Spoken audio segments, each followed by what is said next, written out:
Eu vivo à base de morfina hoje em dia e de codeína, de pirona, essas medicações fortes. Tem dia que eu durmo sem conseguir acordar. Um atentado àqueles que correm contra o tempo. Consultas e cirurgias do Instituto Nacional de Câncer são canceladas por causa de um ataque aos computadores. Aqui em frente ao Instituto, outros pacientes me confirmaram que foram avisados de que houve um ataque hacker e que pela manhã muitas pessoas foram embora sem tratamento. A Polícia Federal faz buscas na Câmara e na casa do vereador Carlos Bolsonaro. A investigação apura se ele se beneficiou da coleta ilegal de informações. A guerra entre milicianos e traficantes volta a assustar moradores da Gardênia Azul. Em Caxias, 3 ônibus são incendiados e as empresas retiram veículos das ruas. A polícia prende o professor de jiu-jitsu Márcio Oliveira Barreto. Ele vai responder por lesão corporal, tentativa de estupro e sequestro. Márcio começou a bater em Adriana e a colocou no carro. A partir daí, foram 6 horas sendo violentamente agredida. Eu acho que se ele tivesse algum objeto dentro do carro que ele pudesse me matar, eu acho que ele teria me matado. Segunda-feira, 29 de janeiro, o RJ2 está começando agora.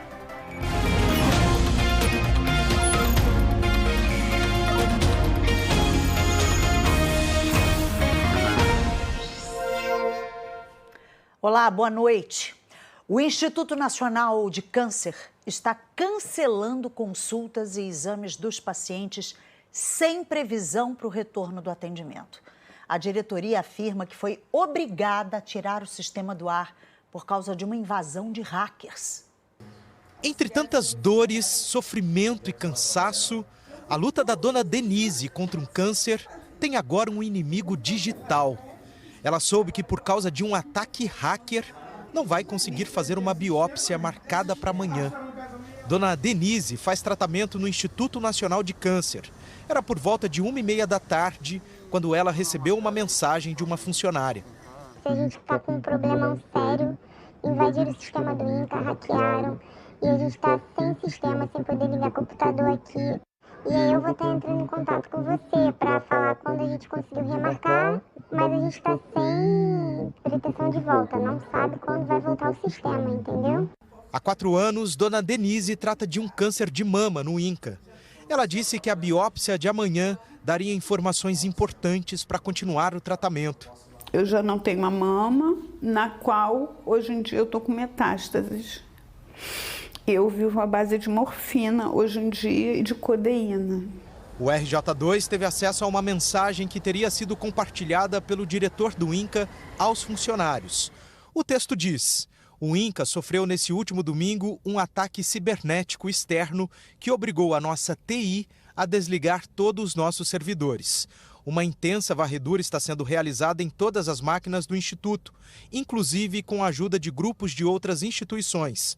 Não tivemos perda de dados e esperamos que em breve a intranet possa ser religada, após a certeza de que todas as estações estiverem seguras. Aqui em frente ao Instituto, outros pacientes me confirmaram que foram avisados de que houve um ataque hacker e que pela manhã muitas pessoas foram embora sem tratamento. Dona Cleide veio de Duque de Caxias acompanhar o marido dela. A senhora chegou aqui que horas? Chegamos 10h30? É. A senhora só está indo embora agora, 5h30 da tarde. Só agora. E o pior é que o dia todo sem comida, porque ele tem que ficar em jejum. Mas muita gente foi embora, assim, sem ter atendimento. Um ataque hacker ao sistema do INCA, que trata pacientes com câncer. É desumano, é cruel, é irresponsável, é inominável isso. O INCA informou que atendeu os pacientes hoje fazendo todas as anotações à mão e que agendamentos estão mantidos para os próximos dias. A equipe só não está marcando as novas consultas. O INCA disse ainda que está empenhado em resolver esse problema o quanto antes. Nós também entramos em contato com a Polícia Federal, a quem cabe investigar esse tipo de ataque, mas ainda não tivemos retorno. E funcionários do Hospital Clementino Fraga Filho, o Hospital do Fundão, denunciam a falta de limpeza no local. Segundo eles, é comum ver baratas e até ratos na emergência. As fotos mostram as baratas pelo corredor, nas janelas e até andando na maca dos pacientes. Neste outro vídeo, o inseto está no mesmo lugar onde ficam armazenadas as seringas. Já esse aviso diz para manter a porta fechada, porque há rato no local. Todos esses registros foram feitos por funcionários que trabalham aqui no Hospital do Fundão. Eles reclamam das péssimas condições e principalmente da falta de limpeza no local. No lugar que a gente dorme tem barata. Tem barata na maca do paciente, perto dos insumos do soro, sempre assim. Outro funcionário que também prefere não se identificar afirma que a segurança dos pacientes e profissionais está em risco. O setor está num estado de calamidade. Problemas estruturais que colocam em risco a segurança de pacientes e profissionais, a constante superlotação e, aliado a isso, a constante presença de insetos e roedores que deixa o lugar ainda mais insalubre e tendo a possibilidade até de contrair doenças, tanto os profissionais que ali atuam, quanto os próprios pacientes. E o sentimento que fica é de abandono. No início do mês, o RJ2 mostrou que pacientes e funcionários do hospital estavam sofrendo com a falta de aparelhos de ar-condicionado e também ventiladores. Uma foto já registrava a presença de baratas no local. Na época, a direção do hospital afirmou que a dedetização acontece uma vez por semana. Mas os vídeos e fotos recentes mostram que a situação ainda não está controlada. A maior parte das gravações foi feita no setor de emergência do hospital, que fica no subsolo. A emergência do hospital universitário é um local totalmente insalubre. Um dos repousos está sem ar-condicionado e está repleto de barata, sem contar a superlotação. Toda hora é paciente no corredor do hospital, não tem local para colocar paciente. Está realmente muito difícil a situação do hospital. Eles falam que tem detetização semanal na unidade, só se for em outro setor, porque na emergência não é possível que tenha um tipo de detetização com a quantidade de insetos que fica dentro da unidade. Gente, o Hospital do Fundão é um hospital federal. A gente vem mostrando aqui no RJ2 como as unidades federais de saúde no Rio de Janeiro estão sofrendo com falta de investimento. Barata e rato numa unidade hospitalar é inadmissível. Isso pode agravar o quadro já de pessoas internadas com outras doenças. A direção do hospital enviou a mesma resposta que já tinha enviado no início do mês. Disse que tem contrato com uma empresa de controle de pragas e que a detetização e a desratização são feitas semanalmente. Como o problema persiste, como a gente está vendo, nós perguntamos o que a direção pretende fazer, além disso, para garantir um ambiente hospitalar adequado e salubre. Mas a gente não teve resposta, não. 2 ônibus foram incendiados hoje à tarde em Duque de Caxias e é de lá que a Luana Alves fala ao vivo com a gente. Luana, boa noite para você. A PM disse que foi uma tentativa aí dos bandidos de fecharem os acessos a uma comunidade. Conta pra gente como é que tá a volta para casa, você que está aí no terminal rodoviário.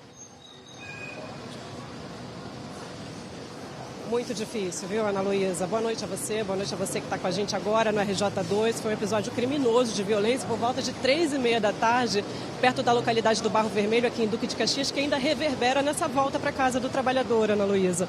Converso com você da rodoviária aqui de Caxias, na Avenida Governador Leonel de Moura Brizola. O repórter cinematográfico Júnior Alves vai mostrando para vocês como que o trânsito está intenso, o que não é comum para essa hora. Essa hora geralmente está mais tranquilo o tráfego de carros. Agora quero mostrar para vocês como é que está a situação da rodoviária. Olha quantas pessoas fora dos ônibus um pouquinho mais à frente, Júnior. Olha só, vamos tentar chegar um pouquinho para cá, porque tem muita gente sem ter como voltar para casa. Por quê? Os ônibus não estão indo a partir do lote 15. Quem vai para o lote 15, os ônibus eles estão pegando um viaduto mais à frente, descendo em Sarapuí e seguindo pela Washington Luiz. Então, a partir daí, as pessoas com quem a gente conversou aqui estão tendo que se virar. Ou pede carro ou moto por aplicativo, tenta pegar um trem, ou vai via Ação Canela, tenta chegar a pé mesmo cansado do trabalho. Deixa eu tentar conversar com algumas pessoas aqui. Estou vendo muita gente com celular, boa noite, tentando pedir carro por aplicativo. Sim. Você mora onde? Eu moro no Vale da Mangueira, depois do Vale do Ipê. E o ônibus não está passando lá? Né? O meu ponto está lá lotado. O que passaram para você? O ônibus vai até antes, tem que ir andando? Vão retirando o ônibus, todos os ônibus indo para a garagem. Eu estou aqui no aplicativo mais de 30 minutos chamando e nada. Nem aceitar aceita? Ninguém aceita. Não consegue nem saber como é que está o preço, porque não aceita? Não aceita. Tem muita gente tentando carro por aplicativo. E aí uma outra coisa que está acontecendo atípica aqui, Ana Luísa, é um ponto de motos que se formou aqui. A gente está se aproximando um pouquinho deles, porque são os motociclistas que estão levando as pessoas a partir do lote 15. Deixa eu tentar conversar com alguém aqui. Boa noite, moço. Está conseguindo passar a partir do lote 15? Não vi não, ainda não. Tô indo para lá agora. Indo para lá, está conseguindo pegar passageiro? Tá. E como é que tá para chegar lá? Tá tranquilo, de moto tá tranquilo. Mas de ônibus dá muito ônibus pegando fogo lá. Esse ponto de mototáxi aqui não é normal. Eles vieram para atender essa demanda porque as pessoas não estão conseguindo pegar ônibus. Foi. Obrigada, bom trabalho aí para você. Deixa eu tentar falar com mais pessoas. O senhor mora onde? Lote 15. Como é que tá para chegar em casa? A braba que tá. Até agora, meia hora para esperar um carro. Ou então uma moto, eu não tô conseguindo.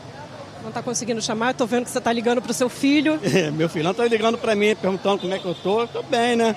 Só quero ir embora para casa. Como é que o senhor vai fazer?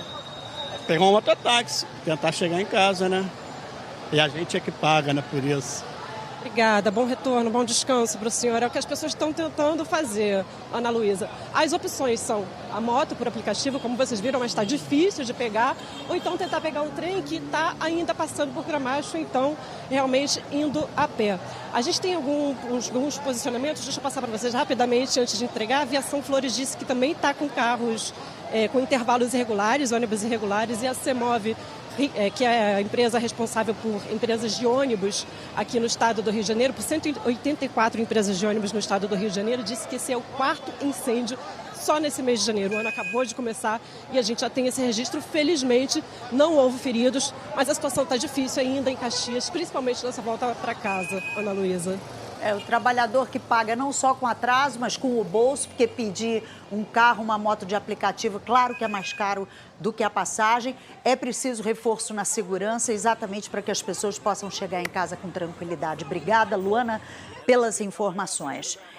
E a gente fala ainda de guerra entre traficantes e milicianos pelo domínio de territórios que voltou a aterrorizar moradores na zona oeste do Rio. A gente estava falando de Baixada Fluminense, agora dentro do município do Rio, mais transtorno na zona oeste. Houve tiroteios, carros foram incendiados na Gardênia Azul e o clima é de medo. A disputa entre o tráfico e a milícia por regiões em Jacarepaguá foi intensa no fim de semana. A maior facção do tráfico e uma milícia local têm disputado a Gardênia Azul desde a última quarta-feira. Nessa madrugada, pelo menos 3 carros foram incendiados e muitos tiros foram disparados por criminosos na favela. A Gardênia Azul fica próximo à Cidade de Deus, favela que já é dominada pelos traficantes. Fontes da polícia informam que os criminosos querem fazer desta comunidade uma extensão do território para depois dominarem outras áreas da região. Na quinta-feira passada, de madrugada, bandidos de moto cercaram essa van em Rio das Pedras e colocaram fogo perto do veículo. Na fuga, um dos criminosos atirou para o alto várias vezes. Em outro ponto da região, barricadas foram incendiadas por bandidos. Moradores acordaram com muita fumaça e barulho de tiros. A violência tem reflexo em outras áreas da região, que são atualmente dominadas pela milícia. O Anil, a Muzema e o Corredor do Itanhangá, que compreende as áreas do Morro do Banco, da Tijuquinha e o Sítio Pai João, chegando até Rio das Pedras. Em disputa, territórios que rendem muito aos criminosos com as cobranças de taxas ilegais dos comércios da região, além de taxas por serviços de internet, mototáxi e gás. No meio da disputa entre milicianos e traficantes, a polícia investiga a morte de Marlon Xengue da Silva, conhecido como Marlon Alemão. Ele era líder comunitário da Gardenia Azul. Ele foi morto quando saía de um restaurante na freguesia. O caso está sendo investigado pela Delegacia de Homicídios da capital. E segundo a polícia, Marlon transitou entre a milícia e o tráfico. Pela primeira vez em 50 anos, o domingo em Acari teve outra cara. A feira, conhecida por comercializar mercadorias roubadas, não aconteceu. E o espaço público foi finalmente devolvido à população. No primeiro domingo após a decretação do fim da feira de Acari, a Prefeitura do Rio mobilizou uma grande estrutura.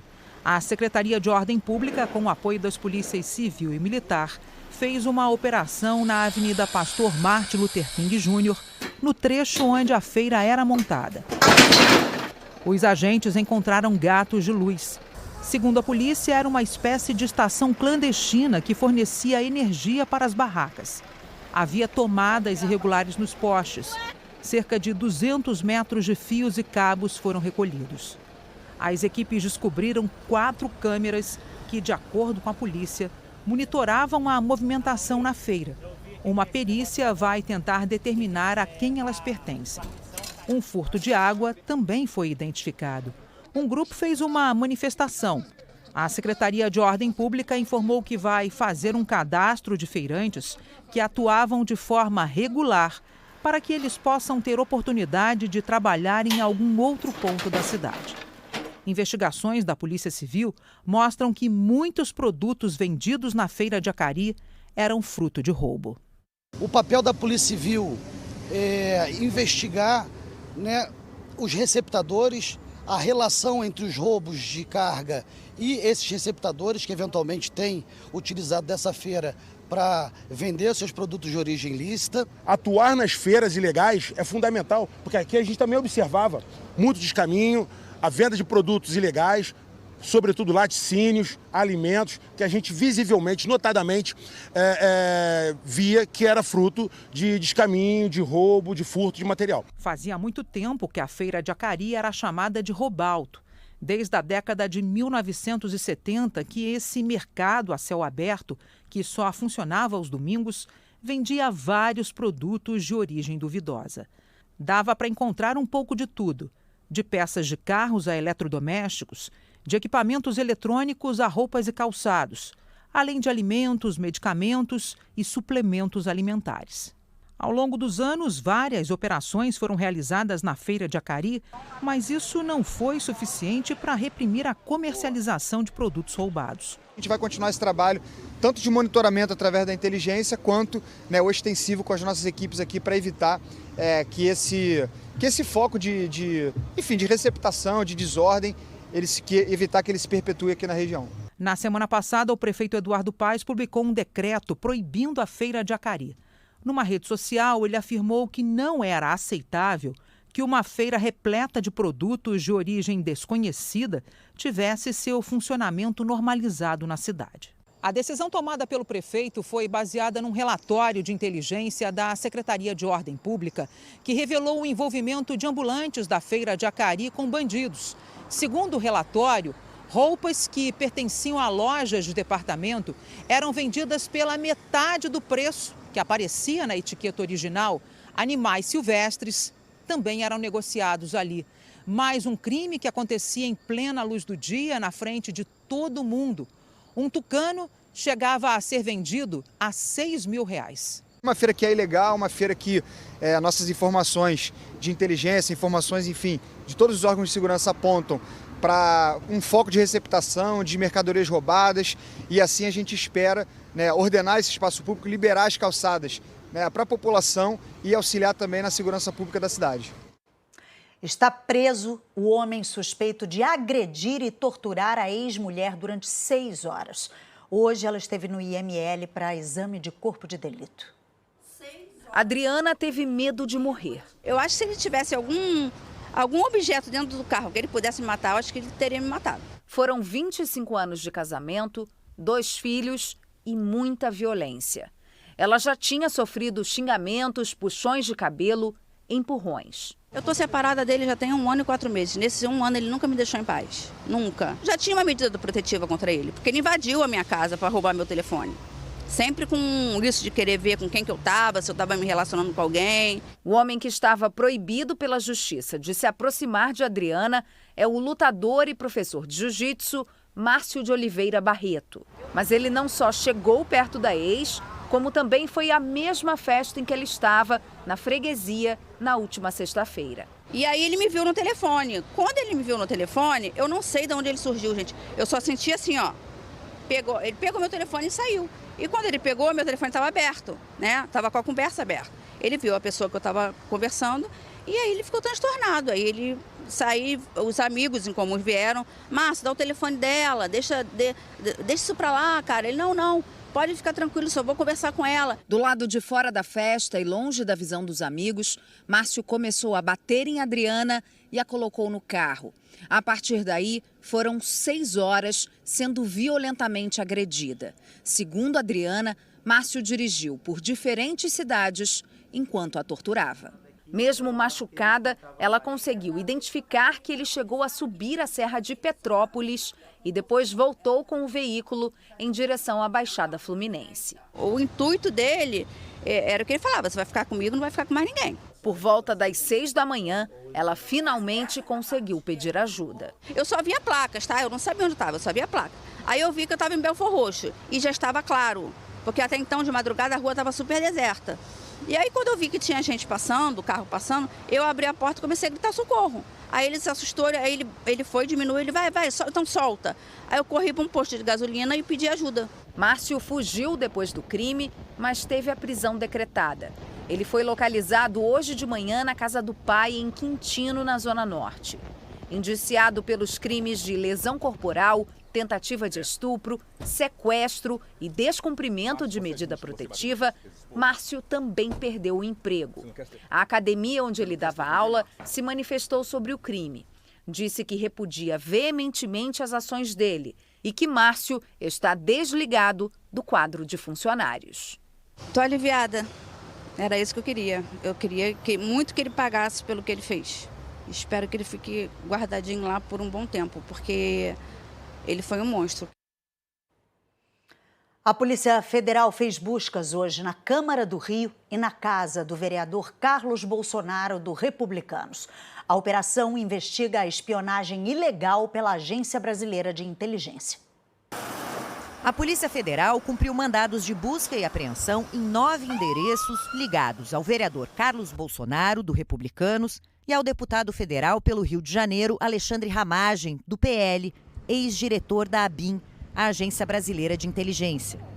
Os agentes estiveram no gabinete do vereador Carlos Bolsonaro, na Câmara Municipal do Rio, na casa dele, na Barra da Tijuca, e numa casa da família em Angra dos Reis, na Costa Verde, onde os policiais entraram no meio da manhã.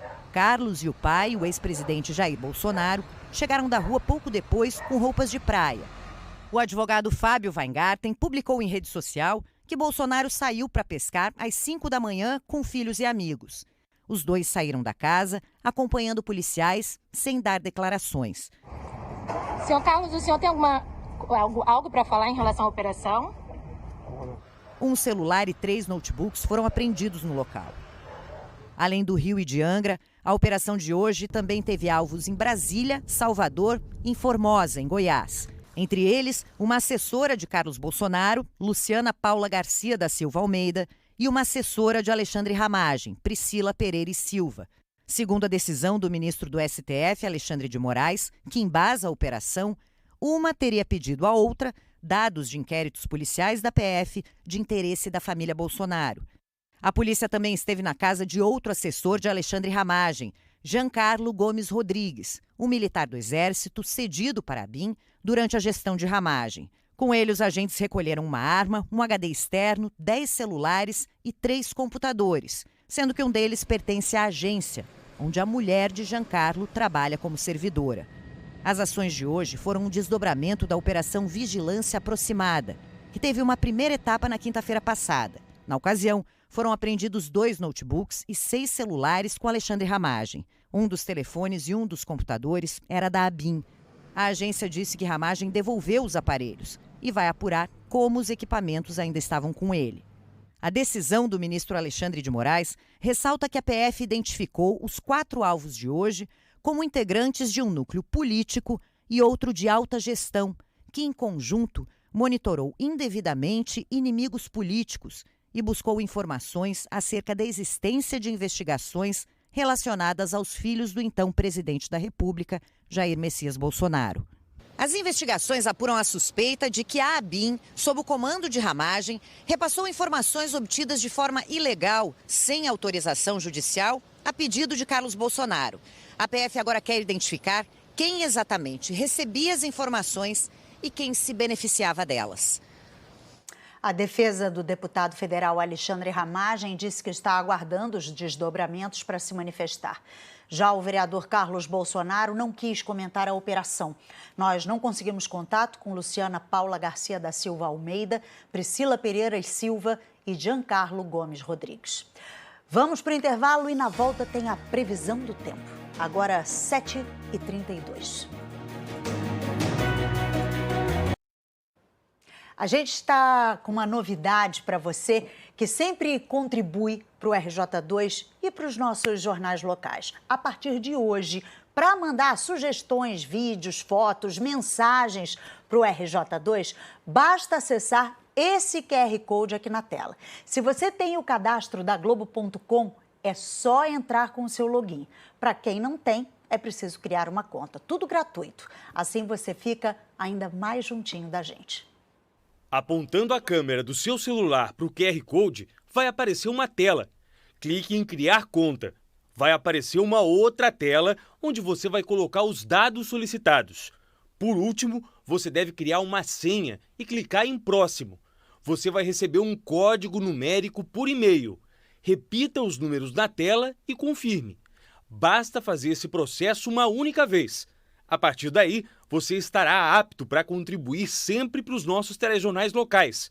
Bom Dia Rio, RJ1 e RJ2. Para quem já tem o login, ao apontar a câmera para o QR Code, vai aparecer essa tela.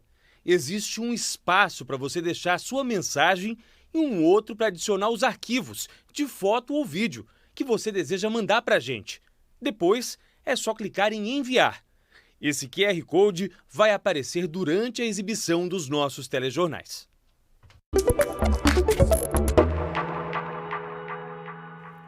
Ana Paula Santos está aqui comigo para trazer todas as notícias do tempo. Ana, boa noite para você. Como é que vai ficar o tempo essa semana? Boa noite, Ana Luísa. Boa noite a todos. Olha, mês de janeiro se despedindo aí ainda com muita chuva, tá? E se preparem, viu? Porque o mês de fevereiro, por conta ainda do El Niño, vai trazer ainda muitas instabilidades, provocando chuva, aquela pancada de verão, né? Que já é costumeira para essa época do ano.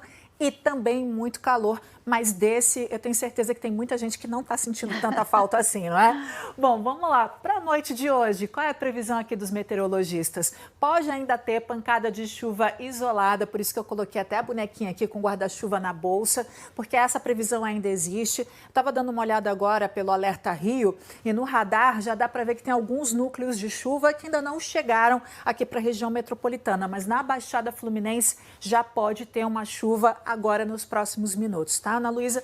E a temperatura, 26 graus, ainda é uma noite quente, mas agradável, né, para os padrões cariocas. Agora, segunda-feira é aquele momento em que as pessoas estão se preparando ali para a semana, né? Vamos dar uma olhadinha como é que fica amanhã? Vou mostrar aqui para vocês, olha, porque a gente vai ter uma quarta-feira com amanhã começando ali com 22 graus, ainda sem chuva, à tarde e à noite. Aí sim, a gente já tem uma previsão de uma chuva. E que tipo de chuva é essa, Ana? É aquela que cai em formato de pancada, tá? Por isso que a gente colocou aqui até um raiozinho, que é para todo mundo já se preparar, não só com guarda-chuva, mas também com o volume dessa chuva, tá? Tá prevista uma frente fria para chegar entre quarta e quinta-feira, que vai aumentar esse volume de chuva. Até lá é a pancada, tá? Então, 35 aumentando então a temperatura e à noite 26 novamente. Tudo isso está acontecendo porque a gente tem aqui o cavado, que é esse tracejado aqui em amarelo, que são as instabilidades.